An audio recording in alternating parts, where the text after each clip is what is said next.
History retells an event, a story, or eyewitness account of lived human experiences in the past. Historiography is the critical study of how historians construct, argue, and contextualize interpretations of the past. History is often subject to evidence and shaped by interpretations that are socially and culturally constructed. To constitute true scholarship, historiography should remain as objective to the primary sources as possible. Welcome to Operation Anvil. My name is L.R. Kennon. Reenactments are a form of living history, not just merely entertainment. They allow the viewer to travel beyond the conflicts of history books, films, and museums to witness history as it once unfolded. Reenactments can take the form of a story, a narrative, or documentary. They can constitute historical entertainment, such as the musical My Old Kentucky Home in Bardstown, Kentucky, or a more objective documentary, such as D-Day over Normandy, where a history book relies upon the theater of the imagination for the reader. In reenactment, the past comes alive, tangible, emotional, and accessible through direct observation. For those who have never opened a history book, a reenactment transforms written history into living memory. For this video, we will examine the reenactment of Operation Anvil. First, we'll define Operation Anvil, the event and its purpose. Second, we'll examine Operation Anvil, the reenactment here in Bowling Green, Kentucky itself. Finally, we'll discuss the importance of this event, Operation Anvil, in honoring our veterans and preserving our culture as a form of commemoration, a public ritual that affirms the significance of military sacrifice. Operation Anvil began on August 15, 1944, following the invasion of Normandy, and lasted until September 1944. It would later be redesignated Operation Dragoon.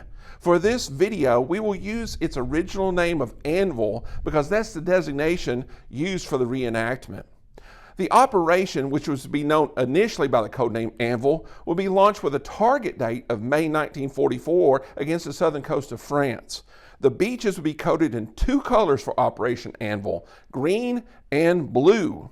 In conjunction with the Overlord invasion of Northern Europe, also known as Normandy, Anvil was intended to establish a Mediterranean bridgehead and subsequently exploit Lyon and Vichy, France. It was also intended to divert German forces from Operation Overlord. Operation Anvil would constitute another Allied D-Day, comprising over 500,000 soldiers, both American and French units, landing in southern France, and it unfolded in four phases. Phase 1, the planning up to D-Day, August 15, 1944. Phase 2, the drive through France from the beaches to Moselle. Phase 3, the drive through the Vosges to the Rhone. Phase 4, the German counteroffensive beginning January 1, 1945, and through the Allied offensive ending May 8, 1945. For this video, we're going to concentrate on Phase 2, the drive through France, and Phase 3, the drive up to the Rhone. The initial purpose of Operation Anvil was to divert German forces away from the Normandy invasion in the north. Allied resistance of south of Rome, Italy, caused some delay in launching the operation. The operation was conducted by the 7th Army, supported by the Western Naval Task Force and the Mediterranean Allied Tactical 1st Airborne Task Force. 7th Air Force Service Command, Provisional Troop Carrier Division, and Army Air Force Engineer Command, assisted by elements of the Mediterranean Allied Coastal Air Force. The operation would be designated Force 163. The commanding general of Operation Anvil was the raspy-voiced, hardened U.S. cavalryman, Major General Lucian K. Trescott, Jr. Welcome to Operation Anvil, the World War II reenactment at Fillmore Park in Bowling Green, Kentucky. The date is May 23, 2026, and despite the rain, something remarkable is happening. Reenactors from several states are dressed as American Army and German Wehrmacht soldiers. They're setting up camps, arranging weapons authentic to August 1944, and preparing to stage 2 World War II reenactment battles for the public. This is Operation Anvil, the battle for southern France. The battle reenactment and veteran recognition event is presented by Honoring Our Heroes Incorporated of Bowling Green, Kentucky. This reenactment is a documentary of living history. Living history employs physical recreation through authentic uniforms, equipment, drills, and stage events to allow the public to observe and sometimes participate in historically accurate environments.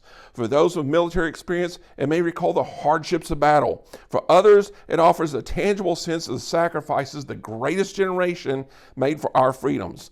This approach to history is not accidental. It is intentional and mission-driven. The battle being portrayed is the Allied invasion of southern France in August 1944, an event often overshadowed historically by the Normandy landings of Overlord of June 1944. American and French Allied forces landed along the French Riviera, liberating cities such as Toulon and Marseille, and helped complete the military encirclement of German forces in France. During Operation Anvil, spectators will have the opportunity to visit the camps in order to learn about the weapons, the equipment, the strategies, and tactics used by the soldiers in World War II. The event scenario brochure describes the battle as German forces defending against the advancing Allies, infantry, armor, and support vehicles authentic to the period. The reenactors are not merely entertaining, they are interpreters, explaining the historical context of the beach landing and subsequent Allied push inland.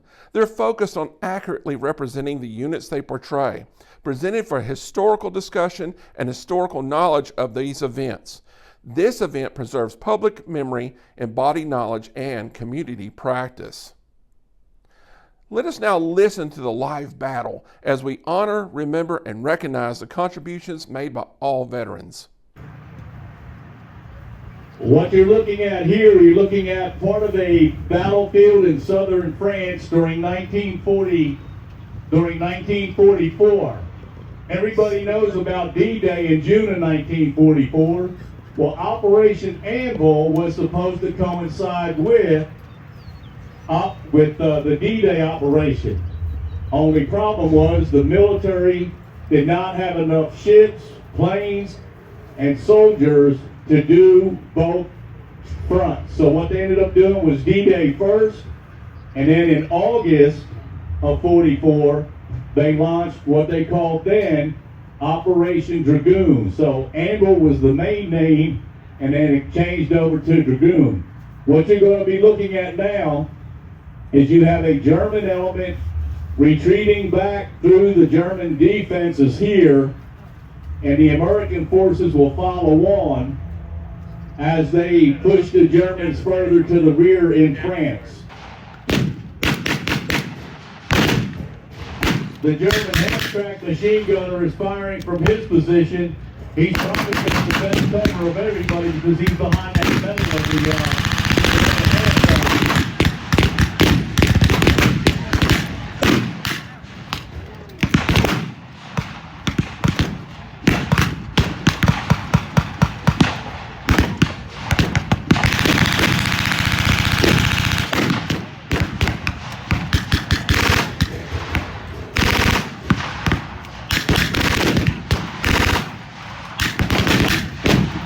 Now you notice as the Americans step forward, they're using a what we call a base of fire, the firing maneuver.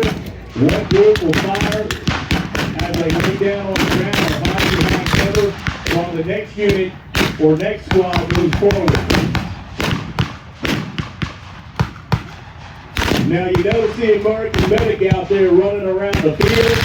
During World War II, it was an unwritten law that you did not fire at any medical personnel.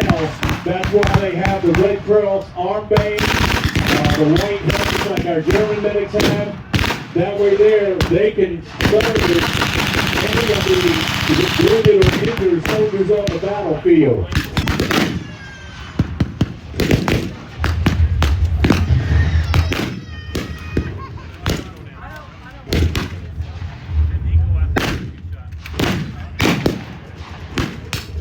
The German position is starting to falter as the Americans get ready to take their final battle, as the Americans get ready to take the German battle positions, they'll push forward from the flank and from the front.